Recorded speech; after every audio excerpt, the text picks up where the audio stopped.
Mengenai ICOR itu memang kita masih relatif tinggi di angka sedikit di atas 6. Jadi kalau investasi kita 30% dengan ICOR 6, sederhananya kan 30 dibagi 6, pertumbuhan kita 5%. Nah dulu waktu zamannya Pak Harto sempat kita 8,2%, karena ICOR kita 4. Tanya lagi, silakan Pak.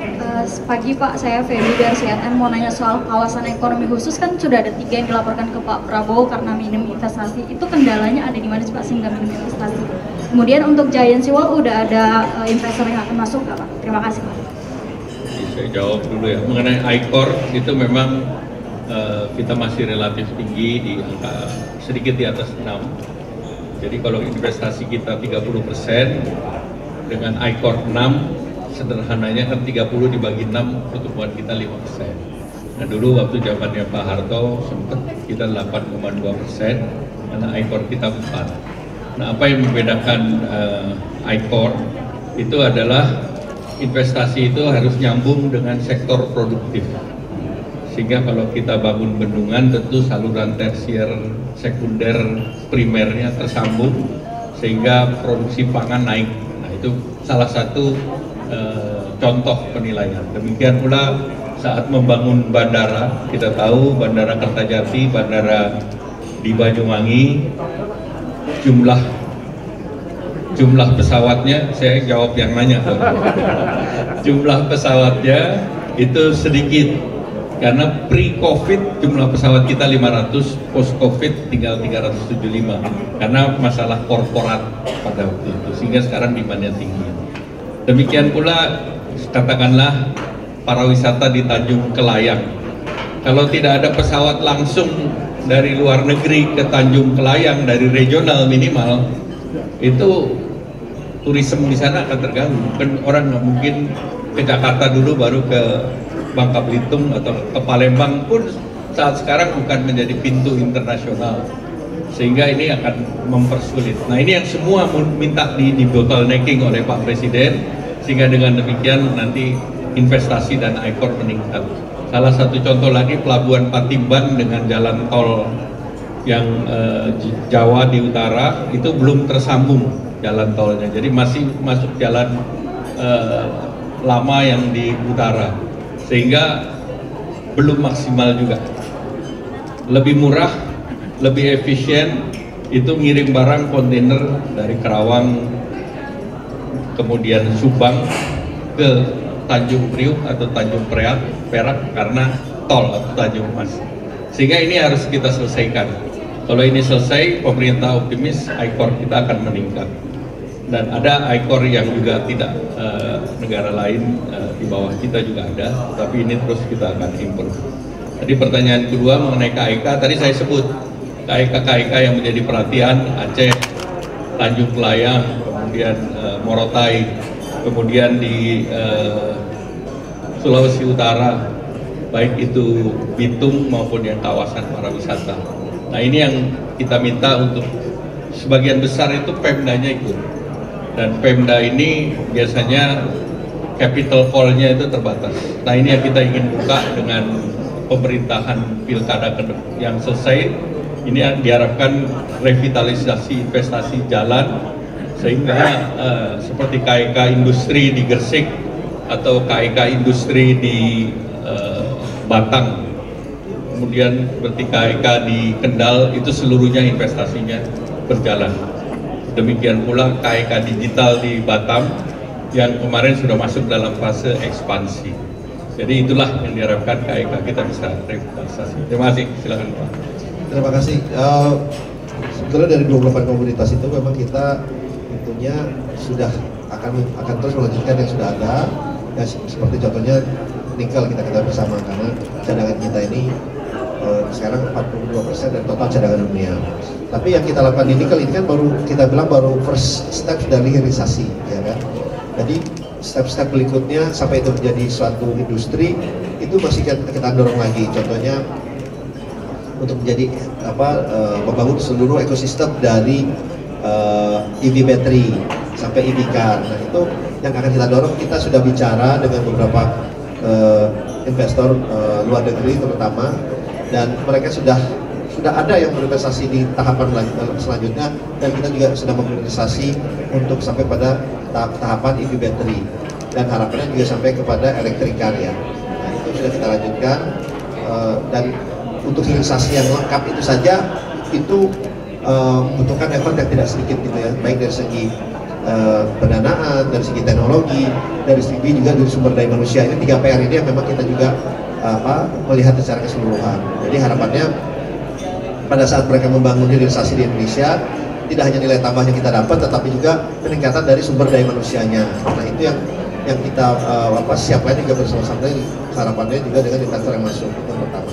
Tapi memang ada industri-industri lain yang kita ingin dorong, salah satunya ya juga di mineral seperti bauxite, kalau di segi mineral, palm oil tentunya kita akan terus lanjutkan, kita sudah cukup baik, kita akan terus lanjutkan lagi supaya industri turunannya supaya lebih berkembang lagi.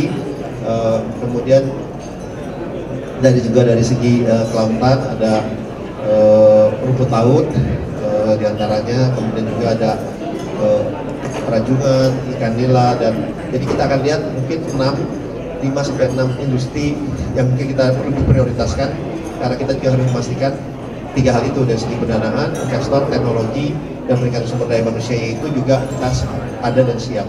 Jadi ini adalah tahap pertama dari asesmen kita, dan kedepannya kita akan terus melakukan approach secara proaktif ya kepada para investor itu, dan harapannya bisa terrealisasi. Terima kasih. Mungkin saya dua menanya aja. Kayaknya ada kabar belum dapat juga ya Pak, kalau memang sudah diterima, seperti apa sih Pak proposal investasi dari Apple itu?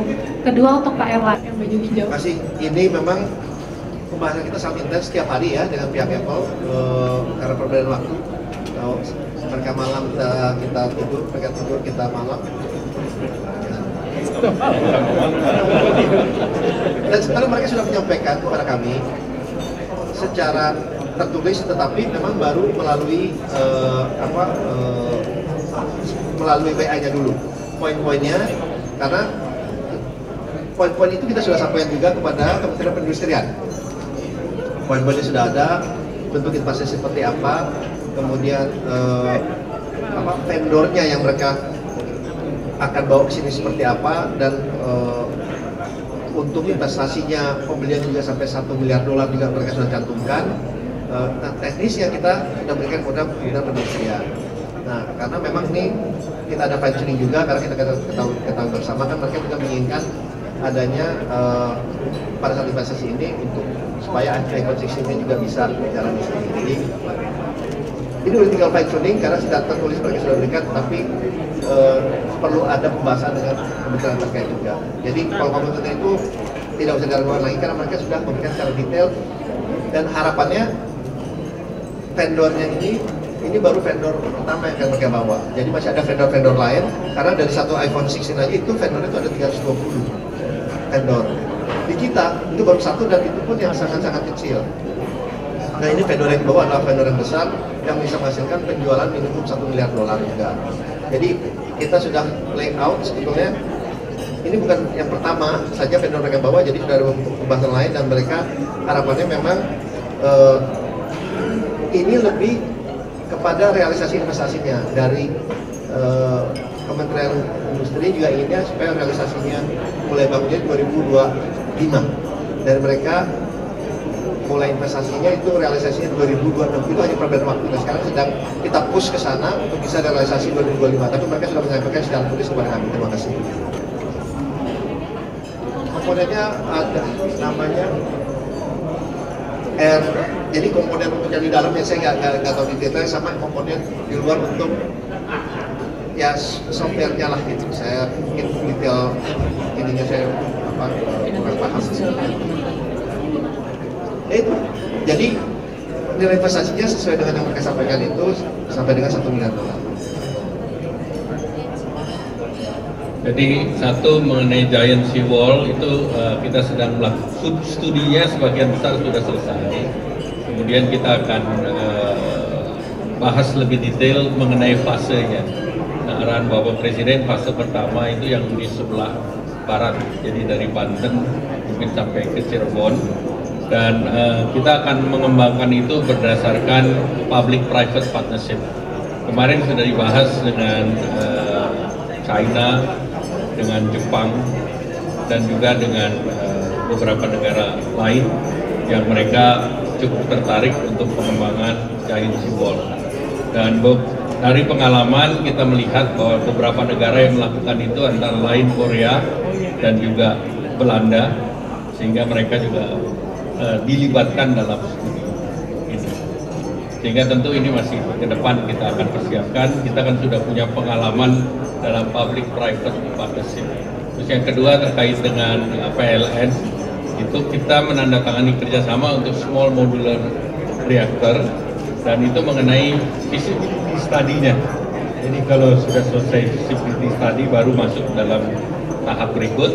Namun dalam pertemuan Bapak Presiden dengan Perancis misalnya, dengan di sela-sela G20 dan APEC, berbagai negara sudah ikut menawarkan, termasuk Perancis, kemudian juga Korea, Jepang, Rusia, China, itu mendorong juga, mereka juga siap untuk memberikan kita untuk pengembangan nuklir. Mungkin cukup. Apa? Kan beberapa perusahaan yang kan sudah mulai menyatakan minat ya Pak. Nanti perdananya kalau tidak pakai nanti mereka akan investasi. Oh. Itu adalah B2B antara PLN dengan investor. Ya, baik, terima kasih.